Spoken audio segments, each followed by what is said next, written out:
নদীর বুকে ভেসে থাকা এক জাদুকরী জায়গা, যেখানে খাবার, প্রকৃতি, ভালোবাসা একসাথে মিশে গেছে। এটি লোকেশন আমি ভিডিও শেষে বলে দেব। এখানে আসলে মনে হবে আপনি যে কোনো সিনেমার সেটে আছেন। রেস্তোরাঁর পাশে দাঁড়িয়ে আছে এক সুন্দর ব্রিজ, যেখান থেকে পুরো নদীর সৌন্দর্য চোখে ধরা দেয়। এই ব্রিজের পাশে রয়েছে ছোট্ট একটি অসাধারণ পার্ক, যেখানে বিভিন্ন এলাকার দর্শনার্থীরা এখানে ঘুরতে আসে, প্রিয় মানুষদের সাথে কিছুটা সময় কাটায়। আর এই পার্কটি দর্শনার্থীদের জন্য একবারে সম্পূর্ণ ফ্রি। তো দর্শকবৃন্দ, আজকে আসলে রেস্টুরেন্টে আসলে খাবারের আইটেম কিরকম এবং এখানে লোকজন আসলে কিরকম মনে করছে এই জায়গাটা, আসলে আসুন জানা যাক।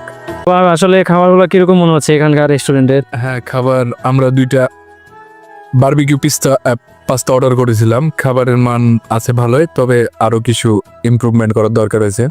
দূরে নৌকা ভেসে চলে, ঢেউর শব্দ কানে বাজে, আর হালকা বাতাস মনকে করে তোলে আরো সতেজ। পানির ওপর বসে থেকে যখন খাবার শুরু করবেন, তখন সত্যি বোঝা যাবে এখানকার খাবার শুধু সুস্বাদু নয়, বরং এই পরিবেশে খাওয়ার মজাই আলাদা।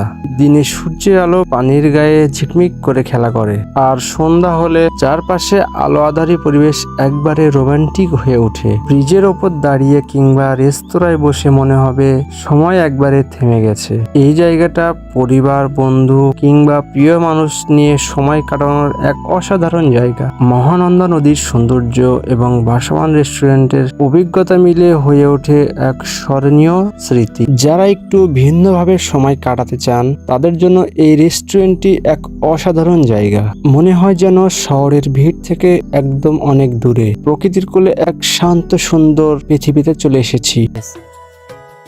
আমার কাছে মানে প্রথম আমাদের বারোঘাড়া ব্রিজের নিচে একটা রেস্টুরেন্ট হলো, দেখা খুব ভালো লাগছে। আমরা ফ্রেন্ডরা সবাই আসছি, ভালো লাগতেছে। আর এই রেস্টুরেন্টটি লোকেশন হচ্ছে চাঁপাইনবাবগঞ্জ জেলার বারোঘরিয়া বাজার। বাজারের পাশে যে মহানন্দা নদী রয়েছে, এই নদীর ওপরে এই রেস্টুরেন্টটি অবস্থিত। মহানন্দা নদীর সৌন্দর্য এবং ভাসমান রেস্টুরেন্টের অভিজ্ঞতা দুটো মিলে সত্যি এক অসাধারণ আনন্দ এনে দেয়। এখানে যে একবার আসে সে বারবার এখানে ফিরে আসতে চায়, কারণ এই জায়গার প্রতিটি মুহূর্ত, প্রতিটি দৃশ্য যেন এক একটা গল্প বলে। ভিডিওটি কেমন লেগেছে অবশ্যই কমেন্ট করে জানাবেন এবং ফলো করতে ভুলবেন না।